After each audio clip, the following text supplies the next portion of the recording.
Coucou, bienvenue sur OVA Tarologie. Aujourd'hui, on se retrouve pour parler des balances.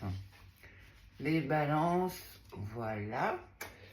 Donc, qui sont gouvernées par Vénus, symbolisées par le signe de l'air, et qui sont en maison 7. Donc, je vous montre la petite carte, comme je fais à chaque fois pour chaque signe astrologique. Donc, on va revenir sur la première partie sur l'astrologie, à quoi correspond chaque élément. Donc le signe d'air nous montre que les balances sont des personnes affables, c'est-à-dire qui accueillent et écoutent avec beaucoup de bonne grâce ceux qui s'agressent à eux. C'est aussi des personnes qui sont sociables et qui ont en eux un très bon sens du relationnel. Ils sont naturellement très curieux et vifs d'esprit. Le besoin d'être entouré, avec un grand besoin d'être entouré dans leur vie relationnelle ou professionnelle d'ailleurs. Les balances trouvent leur équilibre à travers tout ce qui est relationnel avec les autres. On y reviendra après, il y a une explication pour ça. Ce sont des penseurs, des communicants, ils sont optimistes, pour pas dire parfois idéalistes. Ils sont très à l'aise en public en général. Ils aiment s'adonner à de longues et profondes conversations, surtout dans un certain domaine, on y reviendra. Et ça donne aussi un petit côté, le signe d'air léger et aérien. Ils ont une soif d'apprentissage et de connaissance qui leur font redouter paradoxalement la stabilité, dans le sens immobilisme. Ils tracent leur chemin à leur manière, au gré de leurs humeurs, et suivent leur propre route, quitte à passer outre certaines règles si leur liberté est remise en question. Et ça, ils vont même le faire avec les autres, les personnes de leur entourage, si ces personnes les bloquent dans leur propre liberté. On y reviendra également tout à l'heure. Voilà, ils ont vraiment besoin de rester en adéquation avec leurs idéaux. C'est souvent un peu d'ailleurs ce côté de leur caractère volatile qui pose problème à certaines personnes dans les relations affectives, qu'elles soient amicales ou dans d'autres domaines de la vie, on y reviendra. La balance, c'est également un signe cardinal, c'est-à-dire que ça initie le début de quelque chose et que ça donne une direction. Donc on verra, la balance se retrouve souvent dans ce rôle. Elle fait souvent office de médiatrice en ouvrant les dialogues, les discussions, les collaborations et parfois même des unions. Ça peut être une union professionnelle, on y reviendra aussi dans le domaine professionnel pour signer des contrats, etc. C'est des personnes qui ont besoin de stimulation extérieure pour éviter de s'ennuyer. Ça peut être des lectures, des discussions ou encore des rencontres.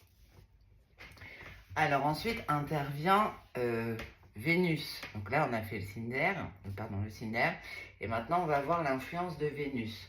Vénus donc qui est la planète. La planète qui gouverne donc le signe des balances.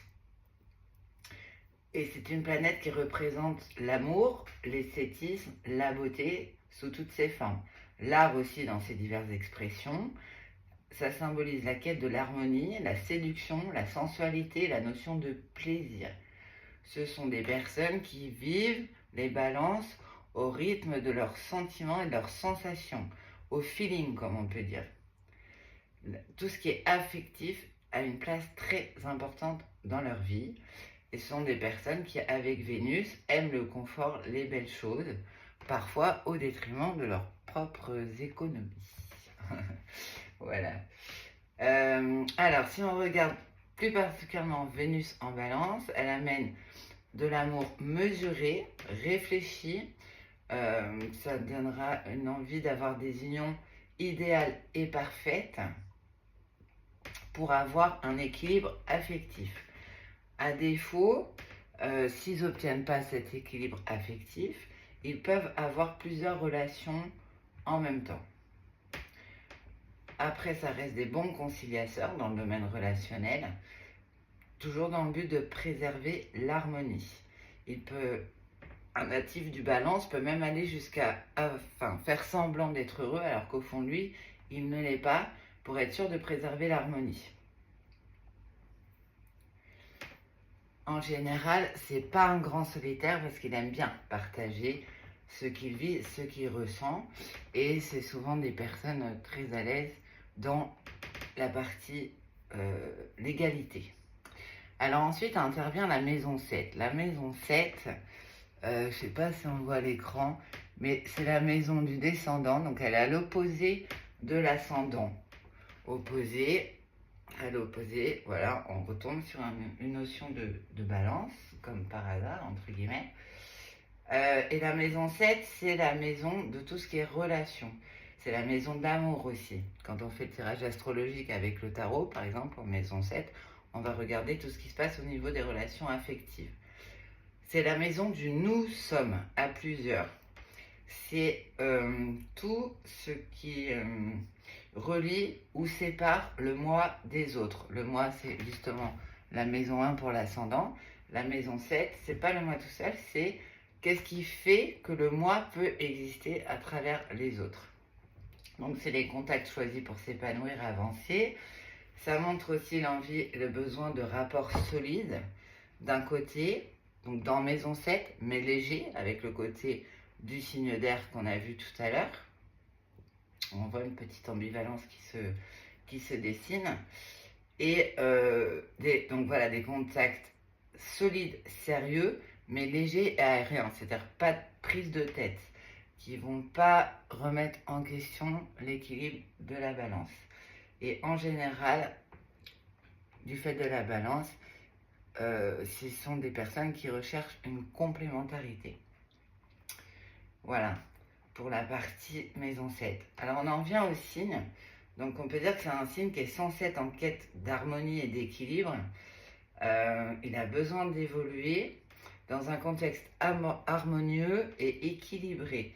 On va souvent retomber sur ces points-là, que ce soit donc en famille, en amour ou au travail. Les natifs du Balance recherchent toujours le juste milieu, la bonne mesure. C'est comme si son souhait le plus cher était d'instaurer des rapports sereins avec son entourage et s'assurer de faire toujours le meilleur choix.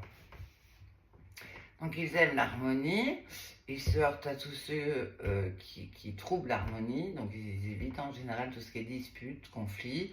Ils ont une certaine fascination pour la symétrie et l'équilibre. Ils sont souvent impartials parce qu'ils ont horreur de l'injustice.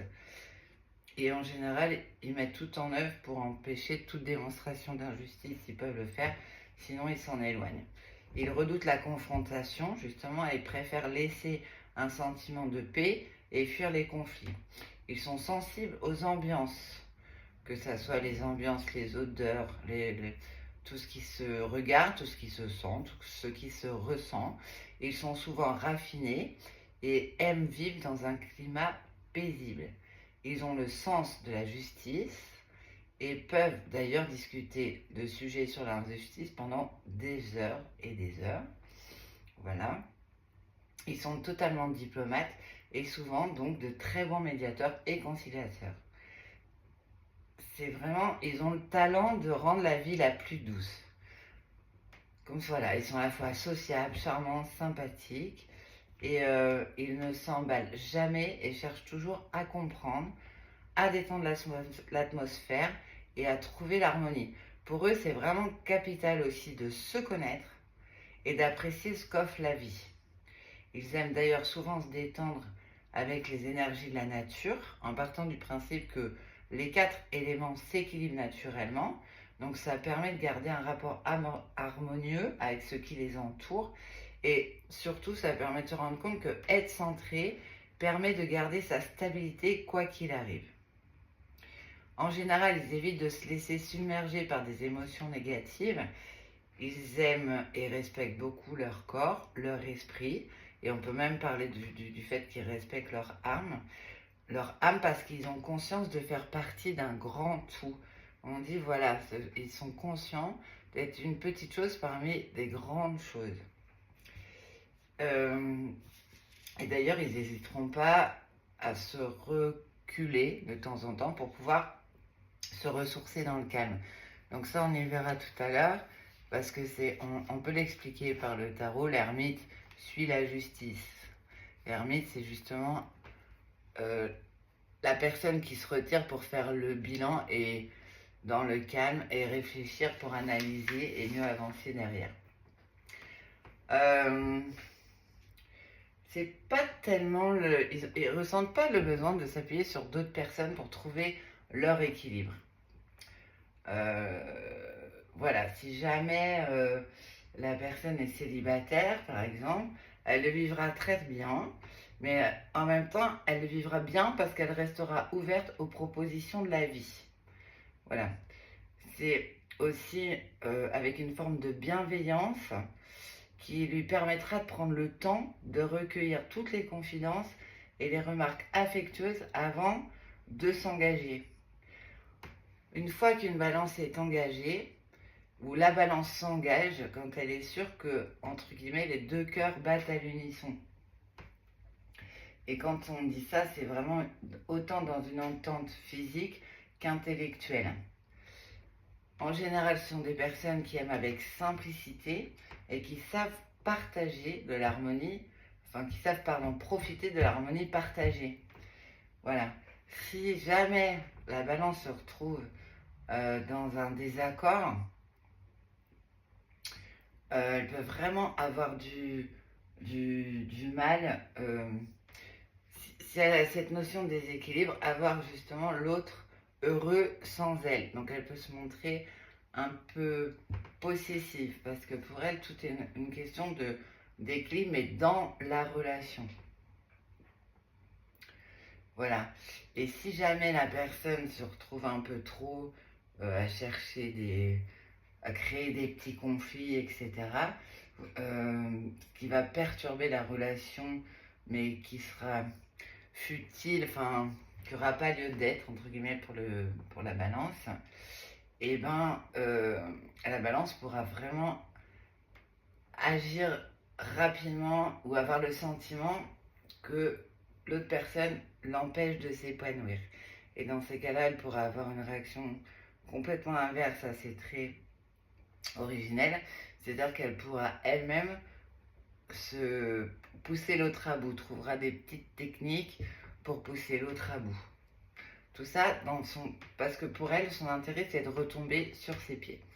Alors au travail, c'est pareil, fidèle à elle-même, les balances ne se laissent pas facilement déstabiliser sous la pression ou encore moins sous des difficultés passagères parce qu'elles vont toujours faire en sorte d'être dans une activité où elles peuvent contrebalancer, et qui leur procureront du plaisir. Si jamais c'est pas le cas, là par contre ça peut être plus difficile et effectivement elles vont plutôt avoir tendance à fuir les conflits. Ensuite, dans le travail, c'est quand même des personnes qui sont connues pour être... les balances sont des fins négociateurs, médiateurs comme on disait tout à l'heure, conciliateurs. Donc ils peuvent vraiment se montrer très efficaces entre deux parties quand il s'agit de signer de contrats ou pour faire l'interface entre plusieurs services. C'est des personnes qui aiment être entourées, qui préfèrent plutôt travailler en équipe parce que là aussi, leur talent, du coup, pour concilier toutes les idées est reconnu. En fait, la balance, c'est être efficace avec humanité. Et donc, elle a toujours un seuil de tolérance.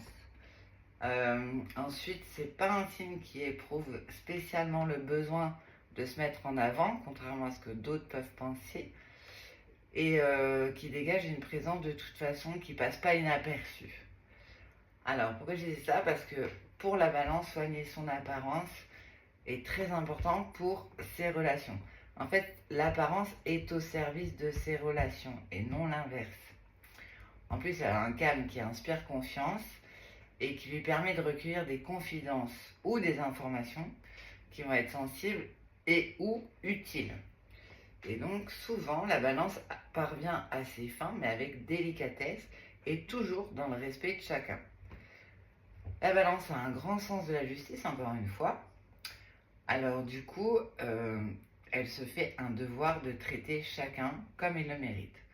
Au niveau santé, ben, vous n'êtes pas tellement facile sujet au stress, c'est pareil, c'est quelque chose que vous arrivez à gérer avec vos temps d'isolement pour vous mettre un petit peu au calme. Et spontanément, en fait, vous allez opter pour un style de vie et une alimentation qui vous convienne. Euh, donc, comme on disait aussi, le besoin de se ressourcer dans le calme, pour certains, peut permettre qu'ils soient attirés par le yoga, la méditation, la médecine douce, les plantes, etc. La faiblesse physique de la balance qu'on peut retenir, c'est plutôt au niveau des reins. Donc, il faudra toujours bien s'hydrater. Et puis,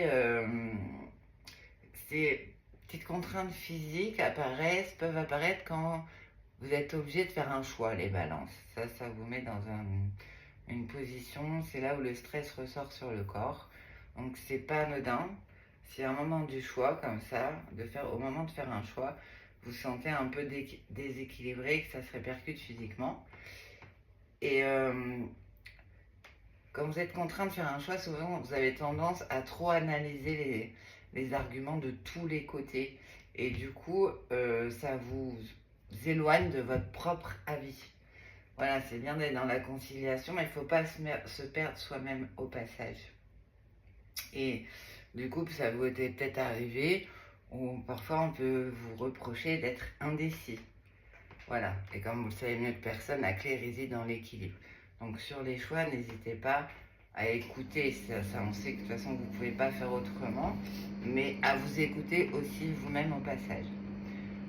Alors on peut vous reprocher parfois d'être trop narcissique, centré sur vous, sur votre image, de mettre les autres à l'écart. Donc en général, quand vous mettez les autres à l'écart, ben, on l'a vu, c'est que soit il y a un petit conflit, soit vous avez besoin de rechercher du calme.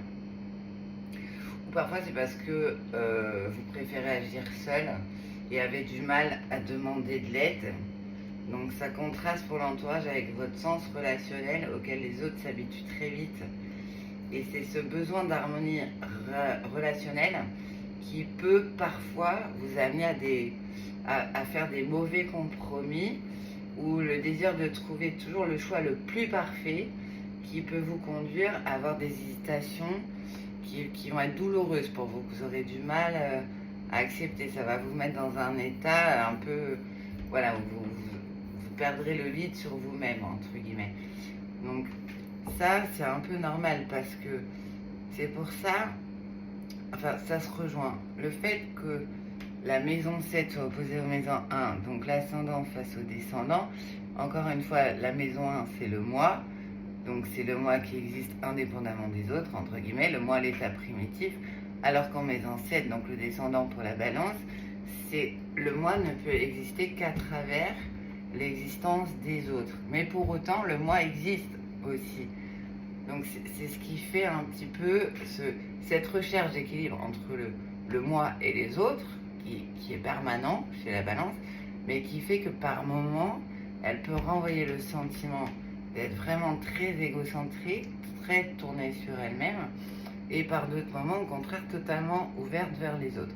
C'est la même chose qui se passe à l'intérieur de vous quand vous vous sentez un petit peu déséquilibré. Mais sinon, vous êtes connus pour être effectivement des personnes charmantes et très agréables, que ça soit au niveau relationnel, enfin à tous les niveaux. C'est un très beau signe, hein, aussi, la balance. Alors si on regarde du côté du tarot, justement, donc dans le tarot de Marseille, la balance est représentée par la justice. Voilà. En fait, c'est toujours, ça correspond à votre volonté de faire ce qui est bon, de trouver un équilibre, de toujours peser le pour et le contre pour faire un choix juste. Donc ça rejoint ce qu'on disait tout à l'heure. Parfois, à force de rechercher, de mesurer trop le pour et le contre, on en arrive à oublier soi-même ses propres besoins. Voilà. Donc, toujours rechercher le juste peut parfois vous donner l'impression de vous perdre vous-même. Mais en même temps, vous êtes connu à chaque fois que vous avez une blessure ou que vous vivez un échec pour retrouver assez rapidement et en vous-même la solution pour rééquilibrer les choses. Donc en vous mettant au calme, vous revenez sur votre moi, sur la maison 1, sur l'ascendant, comme on disait tout à l'heure. Ensuite, on peut remarquer que dans le tarot de Marseille, est-ce qu'on voit comme ça? Voilà. Donc on a le chariot pour avancer juste avant et on a l'ermite juste après. Donc l'ermite, c'est la conséquence de la justice et la justice peut être la conséquence du chariot. Le chariot, c'est la notion d'effort et il y a aussi cette dualité. Voilà, ce qui peut être une complémentarité, c'est ce que cherche à faire la balance, mais qui parfois peut être en dualité. C'est également représenté par la maison 7, Vénus. Vénus, c'est soit le couple, soit les conflits en dualité. Et le chariot, quand il est associé aussi juste avant la justice, ça peut créer chez vous un déséquilibre entre vie professionnelle et vie relationnelle. Voilà, donc le tarot ne fait jamais les choses par hasard. L'ermite derrière permet de vous isoler, la lumière est tournée vers ce que vous avez fait pour faire le bilan et vous recentrer sur votre équilibre. Donc ça, c'est, je trouve assez intéressant, cette approche. C'est évidemment, comme son nom l'indique, la carte de, je vais faire comme ça, de la justice, hein, donc on est en plein dedans, évidemment. Donc ça correspond au désir d'harmonie, d'équité, ce qui est vraiment le thème majeur dans votre signe, et avec la balance, toujours cette recherche de compromis équilibré, associé à la volonté et au courage. Ensuite, si on regarde chez Fontaine, alors là, donc là c'est justice, là il y a marqué équilibre. Ça parle, hein, tout de suite le mot est relativement flagrant, et on voit une fleur de lotus qui est épanouie. Ça symbolise une personne qui est en pleine possession de ses moyens et qui réalise, qui a conscience de son potentiel et qui du coup ouvre son cœur. La fleur, elle évoque aussi le caractère fugace, un peu fugitif de la vie et de la beauté. Donc comme on disait tout à l'heure, c'est le fait que les balances ont vraiment conscience de ça et que quand l'occasion se présente, elles la saisissent et elles le vivent à fond. Voilà, c'est un petit moment de bonheur à saisir dans un univers qui est très grand. Pour les balances, c'est très important cette notion-là. Et puis ça montre aussi que justement on est éphémère, on est toujours en évolution. Mais donc du coup, il faut être capable de savourer à tout moment la perfection de l'instant. Et puis on voit que tous les éléments, l'eau, l'air, la terre et le feu sont symbolisés dans la carte. Donc on retombe sur l'équilibre assuré par les 4 éléments. Alors ensuite on arrive chez le Normand. Le Normand, c'est toujours une carte un peu plus compliquée. Mais là pareil, on retombe sur une notion de justice. Vous allez voir. Donc on a à droite un homme qui est devant la justice. À gauche, on voit dans sa tenue, c'est un juge qui apaise les conflits. On a la lettre L qui symbolise la logique et l'équilibre. On est dans la constellation de Persée qui nous dit que tous les efforts sont toujours récompensés. La carte dans l'ensemble, c'est la carte de la justice et de l'équilibre. Et au milieu, on a un alchimiste, un philosophe. N'oublions pas que les balances sont des penseurs.